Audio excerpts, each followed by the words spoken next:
Triple header. Gordon was resting in a siding. It was a hot day and the express had been heavy. I get so out of breath, He complained. but nobody cares. They just say, "You'll be better after a rest." Get the Fat Controller to give you tanks at a bunker. Suggested Thomas You'll feel cheekily. like a new engine. Us tank engines never get out of breath, you know. Perhaps it was lucky for Thomas that poor Gordon hadn't the energy to reply. The men worked hard on Gordon, but they couldn't make him better. "You need new tubes, Gordon," they said.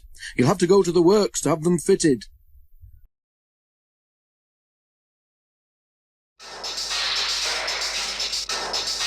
While Gordon was being mended, Henry pulled the express.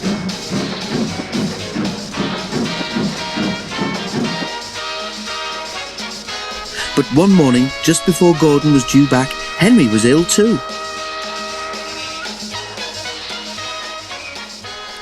"We've no spare engine except Thomas," the inspector told the Fat Controller, "but he can't pull the train on his own." "Could Percy help?" asked the Fat Controller. The inspector shook his head. "The two of them with Duck might manage," he suggested. "It's only as far as the works. They're sure to have a spare engine there." So the three tank engines were coupled together, Thomas nearest the train, Duck in the middle, and Percy at the front. Then, slowly, they started. Come on, thrust Percy importantly. We're doing it, puffed Duck. Pull harder, grumbled Thomas to the others. The heavy train drew out of the platform. The engines couldn't go as fast as Gordon, but the passengers didn't mind. They knew that Percy, Thomas and Duck were doing their best. Expresses are not like branch line trains. They don't stop at all the stations, and the engines don't have a chance to get their breath back. Soon the three began to feel tired. They struggled valiantly up Gordon's hill, but the strain was beginning to tell. I'm glad we didn't stick here, thought Thomas. Gordon would never let us hear the last of it. But the hill proved too much for Percy. His driver blew his whistle and stopped the train.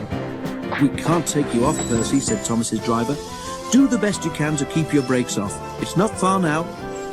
This made things harder for the other two, but they struggled gamely on, twin columns of steam shooting high into the air. We're nearly there. "We're nearly there," puffed Thomas and Duck together as they summoned a last brave effort. Poor Percy had no steam left to say anything.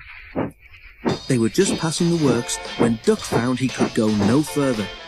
Thomas would not pull the heavy train on his own, and the cavalcade came to a standstill a few yards short of the station platform. And there, standing watching from the works siding, stood Gordon.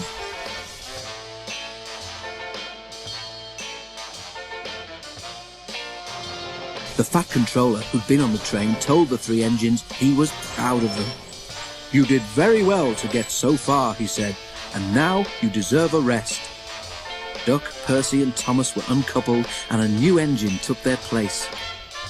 As the tank engines moved wearily away, Gordon looked at Thomas and smiled. Then he took 3 deep breaths and winked. He didn't need to say anything. Thomas knew exactly what he meant.